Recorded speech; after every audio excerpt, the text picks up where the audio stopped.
Bismillahirrahmanirrahim. Assalamualaikum warahmatullahi wabarakatuh. Para kaum muslimin yang berbahagia, izinkan saya untuk menyampaikan tausiah terkait tentang iktikaf, keutamaan, kaifiat dan programnya. Apalagi kita berada dalam 10 hari terakhir di bulan Ramadan ini, yang mana iktikaf ini merupakan salah satu sunnah yang diajarkan oleh Rasulullah Shallallahu Alaihi Wasallam. Nah, secara harfiah, iktikaf berarti diam atau berhenti. Maksudnya adalah diam, tinggal atau menetap di dalam masjid dengan niat beribadah untuk mendekatkan diri kepada Allah Subhanahu wa Ta'ala, baik pada siang maupun malam hari. Jika Rasulullah SAW sampai mentradisikan iktikaf pada 10 hari terakhir, hal ini pastinya menunjukkan adanya keutamaan yang sangat besar bagi kaum muslimin, sebagaimana yang sudah disebutkan sebelumnya dalam sebuah hadis yang artinya Rasulullah SAW melakukan iktikaf sesudah tanggal 20 Ramadan sehingga beliau meninggal dunia. Hadis riwayat Bukhari dan Muslim. Selain yang sudah disebutkan, ada 2 persoalan yang penting yang lain yang harus kita pahami terkait masalah iktikaf ini. Yang pertama adalah kaifiat atau tata cara. Yang pertama harus kita miliki adalah niat yang ikhlas kepada Allah Subhanahu wa Ta'ala, berdiam diri di masjid untuk waktu tertentu. Iktikaf Ramadan sebaiknya dilakukan selama 10 hari terakhir penuh sehingga seorang muslim benar-benar nyantri istilahnya di masjid.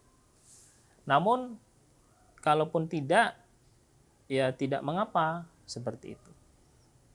Selain itu, yang melakukannya harus berakal dan suci dari hadas besar dan najis. Dari sini, iktikaf akan menjadi batal apabila terjadi hubungan suami istri dan keluar dari lingkungan masjid tanpa urusan yang pribadi seperti atau tanpa urusan yang dibenarkan dalam melaksanakan iktikaf ini. Seperti itu. Persoalan yang kedua berkaitan dengan iktikaf adalah program apa saja yang harus kita lakukan dan apa saja target-target yang ingin kita capai. Karena iktikaf ini bukan hanya pindah tidur saja, namun sebenarnya ada program-program yang harus kita capai sehingga kita bisa mendapatkan keutamaannya. Yang pertama setidaknya di sini adalah iktikaf sebaiknya diikuti oleh orang yang banyak sehingga berlangsung secara jama'i atau bersama-sama, tidak secara individu. Hal ini membantu bagi upaya pelaksanaan program lebih lanjut dan iktikaf dapat berlangsung secara berkualitas. Jadi diusahakan iktikaf itu berjamaah. Program yang kedua adalah tilawah Al-Quran, baik secara individu maupun bersama-sama. Program ini dapat dilakukan secara berkelompok dengan seorang pembimbing yang memiliki kemampuan membaca Al-Quran yang baik dan memahami tajwid sehingga dapat dilakukan program tahsin Al-Quran untuk memperbaiki dan memperbagus bacaan Al-Quran para peserta iktikaf tersebut. Program yang ketiga adalah tadabur, kajian terhadap Al-Quran yang juga ini dibimbing oleh ustadz yang mengerti dan menguasai tafsir Al-Quran sehingga melalui program iktikaf yang diikuti ini dapat kita tingkatkan pemahaman dan penghayatan terhadap Al-Quran. Aktivitas yang keempat adalah kajian-kajian Islam, yang mana kajian-kajian ini sendiri ya bisa berisi tentang kajian kitab, diskusi, ceramah, ya, tanya jawab dengan tokoh-tokoh tertentu. Nah, dari sini akan memperkuat wawasan keislaman dari peserta iktikaf tersebut. Program yang kelima adalah wirid dan zikir bagi secara individu ataupun bersama-sama dengan menjelaskan makna dan kandungan wirid dan zikir yang dibaca. Dengan demikian, peserta tidak sekedar membaca wirid tertentu, tapi juga mengetahui apa keutamaan dan kandungan dari yang dibacanya. Aktivitas yang keenam adalah ta'aruf atau perkenalan dengan sesama peserta, sehingga sesama peserta saling mengenal, sehingga tumbuhnya keakraban, persaudaraan, dan dapat bekerja sama dalam menciarkan Islam pada masa-masa yang mendatang.